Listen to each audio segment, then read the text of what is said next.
Hoje vamos mergulhar numa questão ambiental que é, ao mesmo tempo, fascinante e muito preocupante. Mas olha, esta não é apenas uma história sobre terra seca.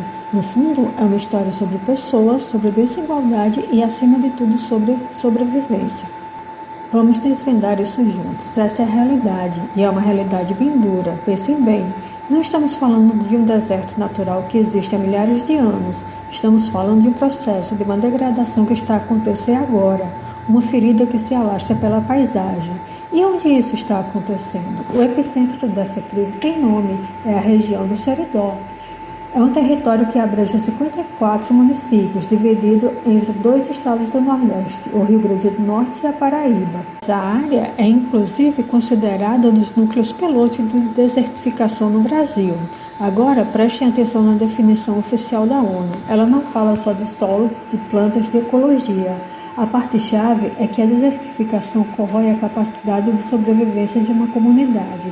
O recado é muito claro: quando a terra morre, a vida das pessoas que dependem dela fica por um fio. Bom, na primeira parte da nossa análise, vamos entender o que está em jogo, olhando para os sintomas mais visíveis desse problema. E essa é a grande pergunta, não é? Se a terra está se degradando num ritmo tão alarmante, a gente precisa entender o porquê. Qual é o motor que está por trás dessa destruição toda? Para começar, vamos olhar para aquilo que é mais imediato, as causas que estão na superfície do problema.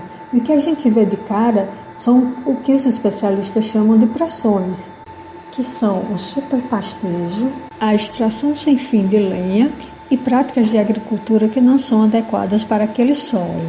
Mas, e é aqui que a coisa fica mais complexa, isso é só um sintoma. Pois é, para a gente entender de verdade a raiz do problema, é preciso cavar mais fundo. A gente precisa ir, além das pressões, encontrar o que os pesquisadores chamam de forças motrizes. São essas as verdadeiras causas estruturais e socioeconômicas que movem todo esse processo. Então, vamos mergulhar nessas raízes agora, sabe?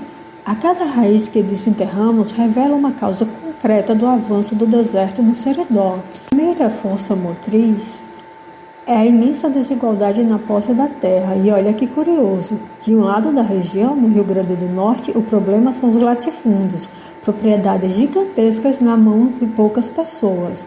Do outro lado, na Paraíba, é exatamente o oposto. O problema são os minifúndios, pedaços de terras tão pequenos que mal conseguem sustentar uma família.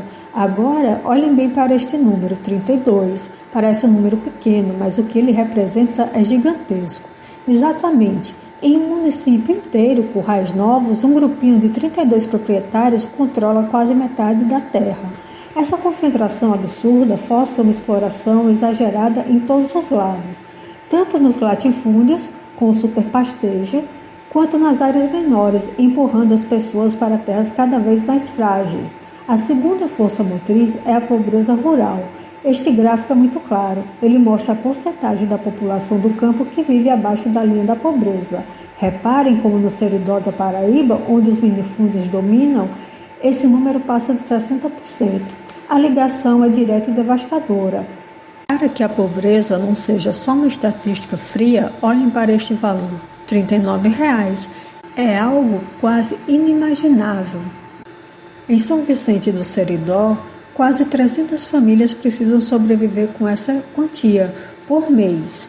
Quando a sobrevivência é uma luta diária, a conservação do meio ambiente para o futuro se torna um luxo impossível.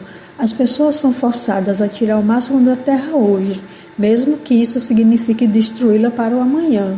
E tudo isso cria um círculo vicioso terrível. É uma espiral descendente. A terra degradada produz menos produção gera mais pobreza, e a pobreza força pessoas a usarem a terra de forma ainda mais desesperada e insustentável, o que, é claro, causa mais degradação. É um ciclo que se alimenta sozinho e é muito difícil de quebrar.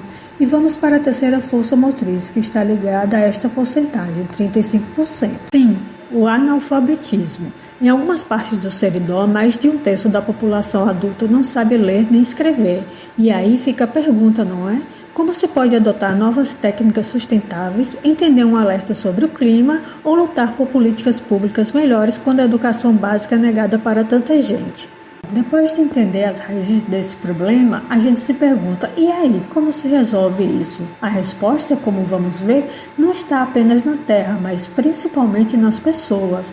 Essa citação do historiador Durval Muniz é perfeita. Diz que o problema não é só a aridez do solo, mas a aridez das ideias. Ou seja, precisamos de novas formas de pensar, de inovar, de criar políticas e práticas para encontrar uma saída. Então, o caminho para a recuperação tem que ser um ataque em várias frentes, direto naquelas forças motrizes que a gente identificou. É preciso melhorar a renda e a educação para quebrar o ciclo da pobreza. É fundamental ter um planejamento do território que combata a desigualdade na posse da terra e, claro, apoiar práticas agrícolas que trabalham a favor do ecossistema e não contra ele. Para encerrar nossa análise, vamos amarrar a ideia principal, a grande lição que o caso do Seridó nos ensina. Este é o ponto central de tudo que vimos. O deserto que avança no Seridó não é um desastre natural inevitável. Ele é o reflexo físico visível na paisagem de um sistema social e econômico que é, em sua essência, desigual e insustentável. Fica aqui essa questão para a gente pensar.